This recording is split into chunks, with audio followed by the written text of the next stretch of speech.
Hello and welcome to the Truly Bedrock Rundown. Before we begin, we would like to give a quick update. Our editor, CTClunker, will be out of action for a while.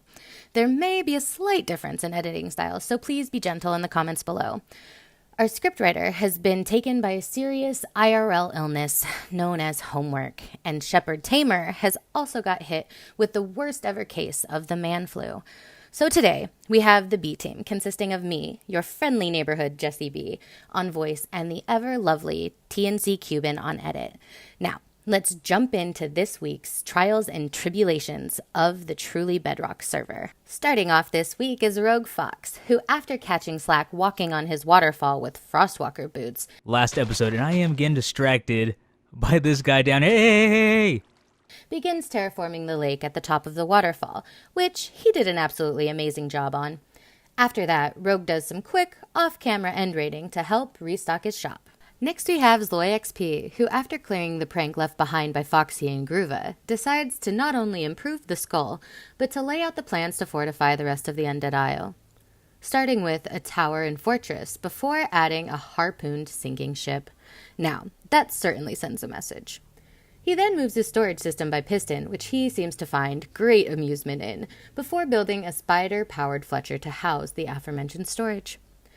While taking a break from working on the island, he and Silent design a cow launcher that exploits chicken cramming mechanics in order to solve their livestock issue. As soon as I disable this one, we have cow. Oh, Oh, you landed on the tree!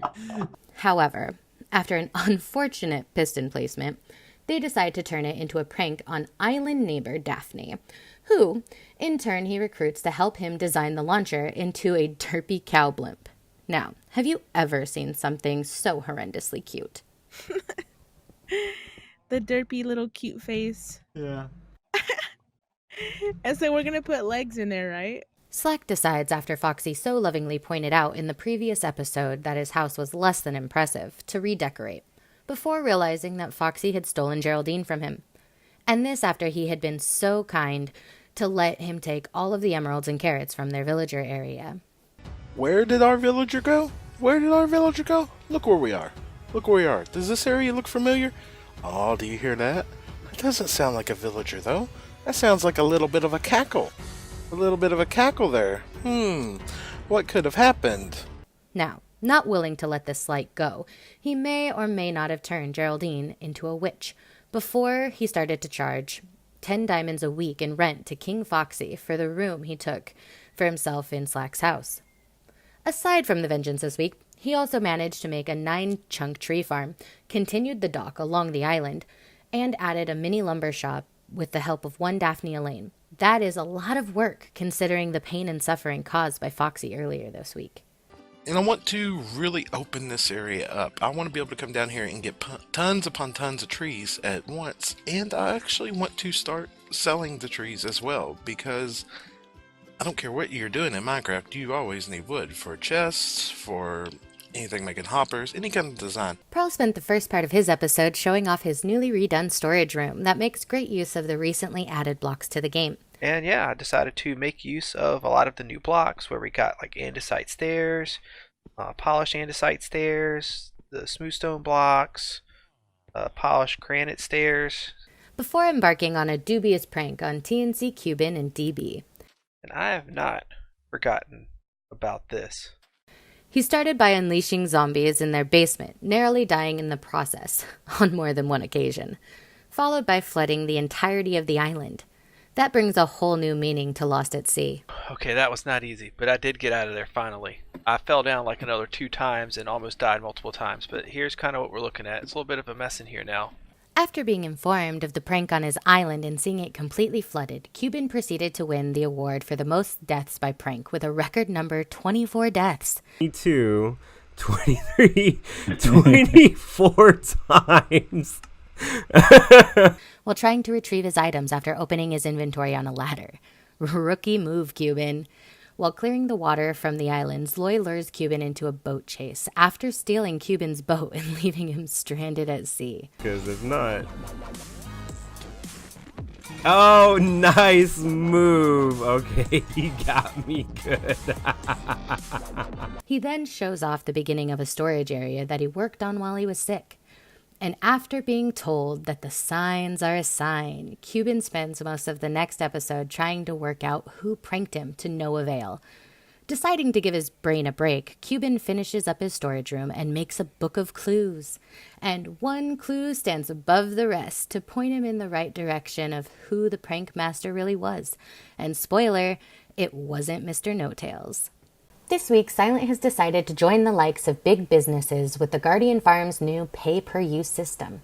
So you toss 1 diamond on the carpet, which is that, and that'll activate the farm for 5 minutes. And that 5 minutes is enough time to actually get you 45 levels of experience. He then jumps straight back into the prankster lifestyle when himself and Zoe decide to make a cow launcher high up in the sky, aiming at their island neighbor Daphne. But then it all backfires. He is making some utterly terrible prank choices. And goodbye, sheep. And just a tiny bit, not enough. That was pretty good, though. Foxy has been all about the houses this past week. He started off by stealing a villager. By running away with Geraldine to his island hut. Well, strangely enough, as I was packing away, Geraldine just vanished. Just like really bizarre. There you go, Geraldine. Some nice tasty carrots for you. I know you appreciate it. I don't know why you're not looking at me, though. I didn't kidnap you. This is a nice new home. He was then told by Slack that he was going to be charged 10 diamonds a week in rent for taking over his room on the Spawn Island building. I mean, to be fair, we thought it was free real estate too. And as if that wasn't bad enough for him, his beloved wife Geraldine had undergone a makeover whilst he was away, which forces him out of his own home. Dear Mr. No-Tail, I hereby write you today to demand compensation on behalf of my client Geraldine. Geraldine insists that she has suffered severely since being abducted from her previous home and being forced to give away her emeralds in return for out-of-date fruit and vegetables. She has also explained that her current residence is not the free-range home of dreams she was promised, as in fact a small, dirty little hovel without proper lightning protection. Therefore, we demand you make payment of 144 emerald blocks and 9 diamond blocks as compensation. Then, to add insult to injury, he walks in and finds her with another man, which sends him into a downward spiral to try and make a quick buck or two, to no avail. Who's this? What do you mean, Colin? Colin who? You've known him ages? How have you known him? I've been out 5 minutes selling a car, come back, and you've already got a new man? That's what I'm talking about. There are cows falling from the sky. Daphne starts off this week being extremely suspicious of the big thing looming in the sky near her base, so she quickly checks it out. Even with the impending cow storm heading over, Daphne carries on with her base, which looks incredible. But we do have a question for you. Would you say it's more Prince of Persia, Assassin's Creed, or Aladdin? Vote in the poll above and we'll let her know the results. She then went on to create a non-moving blimp with Zoe, which we think is truly the best thing we've seen so far. How's it looking? We are officially done with the... What is this called again? The cupper. The cowper. The cuffer. Cuffer. The cuffer, yes. Blimp. The cuffer blimp, The yeah. cuffling. Look at it. It's amazing. After helping Cuban clean up the prank on the island, DB sets off to work building a cozy post office for the members of the whitelist to send each other whatever their hearts desire. But I thought before I announce to the other members that it's finished, I thought I'd leave a little something in their chest for them to log in and find. And I was thinking, let's start over here, I'd give everyone a cake, just because who doesn't love cake? And while digging out the space for the build, DB discovers Rogue's secret bamboo stash. Ah, look what I found. Rogue's secret bamboo stash. Why are you back here? Well, it's because I'm trying to make a little post office. So much for secret.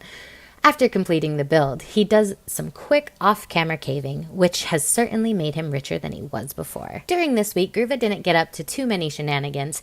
He managed to make himself a kelp farm, which he left halfway through to talk about the inside of Tortuga, which his plans currently are turtly awesome.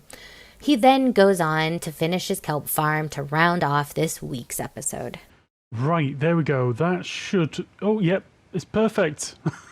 Yes, even if it's landing in my inventory, that's fine. Absolutely fine. Brilliant. Okay, so that means that we're now harvesting kelp passively. Well, guys and gals, that's all we have time for today. Don't forget to like and subscribe, follow us on Twitter, join the Discord community, and to check out all the members' links as they will be listed below. Goodbye and have a truly amazing day.